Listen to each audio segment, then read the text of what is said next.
ବାଲେଶ୍ୱର ଅଙ୍ଗାରଗଡ଼ିଆ ସ୍ଥିତ ବ୍ଲକ କଲୋନୀରେ ସାଇ ଶ୍ରଦ୍ଧା ମନ୍ଦିରର ଷଷ୍ଠ ବାର୍ଷିକ ଉତ୍ସବ ଓ ଶ୍ରୀ ସାଇ ଯଜ୍ଞ ମହାସମାରୋହରେ ଅନୁଷ୍ଠିତ ହୋଇଯାଇଛି। 2 ଦିନ ଧରି ଚାଲିବାକୁ ଥିବା ଏହି ଉତ୍ସବରେ ପ୍ରଥମ ଦିବସରେ ସ୍ଥାନୀୟ ମହିଳା ଭକ୍ତଙ୍କ ଦ୍ୱାରା 108 କଳସ ଶୋଭାଯାତ୍ରା ଅନୁଷ୍ଠିତ ହୋଇଥିଲା। ଏହି ଶୋଭାଯାତ୍ରା ମନ୍ଦିରରୁ ବାହାରି ପୋଲିସ ଲାଇନ ସ୍ଥିତ ପୁଷ୍କରିଣୀରୁ ଘଟ ଉତ୍ତୋଳନ ସହିତ ଭଜନ କୀର୍ତ୍ତନରେ ଏକ ଶୋଭାଯାତ୍ରାରେ ଆସି ମନ୍ଦିରରେ ପହଞ୍ଚିଥିଲା। ବେଦଜ୍ଞ ବ୍ରାହ୍ମଣ ଓ ପଣ୍ଡିତମାନଙ୍କ ଦ୍ୱାରା ଯଜ୍ଞର ଶୁଭାରମ୍ଭ ହୋଇଥିଲା। ଏହି ଯଜ୍ଞ ବିଶ୍ୱ କଲ୍ୟାଣ ନିମନ୍ତେ ଏବଂ ସାଇ ପରିବାରର ସୁଖ ଶାନ୍ତି ସମୃଦ୍ଧି କାମନା କରି ଯଜ୍ଞର ଆୟୋଜନ ହୋଇଛି ବୋଲି ସାଇ ପରିବାରର ସଦସ୍ୟମାନେ ପ୍ରକାଶ କରିଛନ୍ତି। जय श्री साई। आज आम मंदिर रे षष्ठतम वार्षिक उत्सव अनुष्ठित होची। प्रकृत रे आमर 2 दिन व्यापी महायज्ञ रोची। आज आमर सकाळु 108 कलश शोभायात्रा बाहरी सुरखुरे संपन्न होती। दीपरे प्रायः 2000 5000 लोकंर अन्नदान व्यवस्था कराई। संध्या बेले आम बाबांकर पूर्णाहुति दिज्व। पुणी पुनश्च काली आमर बाबांकर सकाळु स्तवन मंजरी पाठ, गुरु भागवत पाठ एवं बाबांकर 4टा चबाड़ी यात्रा बाहर व्यवस्था रही।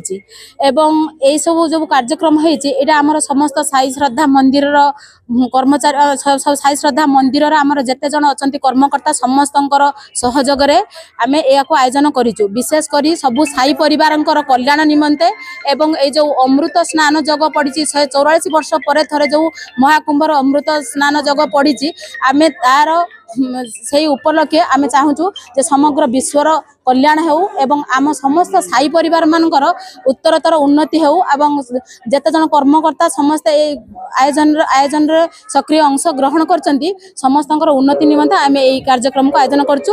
एवं समस्त को आम प्रायतः बालेश्वर वासी को निवेदन करिछु जे समस्त आसिक बाबांकर कृपा लाभ करंतु एवं प्रसाद सेवन करके जांतु। संध्या आरती, पाद दर्शन, सेज आरती सह भजन समारोह कार्यक्रम अनुष्ठित होइतिला। रविवार दिन बाबांकर अभिषेक साई चरित पारायण और पालिंकी यात्रा अनुष्ठित हेबो। प्रत्येक दिन भक्त मानक पई प्रसाद सेवन व्यवस्था करा जाइछि बोली मंदिर कमिटीर कर्मकर्ता माने सूचना दैछंती। ब्राह्मण एवं पंडित मानकर मंत्र उच्चारण रे स्थानीय अंचल एक आध्यात्मिक परिवेश सृष्टि होइतिला। एही उत्सव रे हजार हजार भक्तंकर समागम होइतिला। এই 2 দিনিয়া উৎসবকু কমিটির চেয়ারম্যান সুনিতা বেহেরা, সভাপতি গৌরহরি দাস, সম্পাদক সুধাংশু রাউতক সমেত সমনাথ চন্দ্র, প্রেমলতা প্রধান, গণেশ চন্দ্র প্রধান, শ্রদ্ধানন্দ পাণিগ্রাহী, পুরুষোত্তম কর প্রমুখ এই 2 দিনিয়া উৎসবকু পরিচালনা করুছন্তি।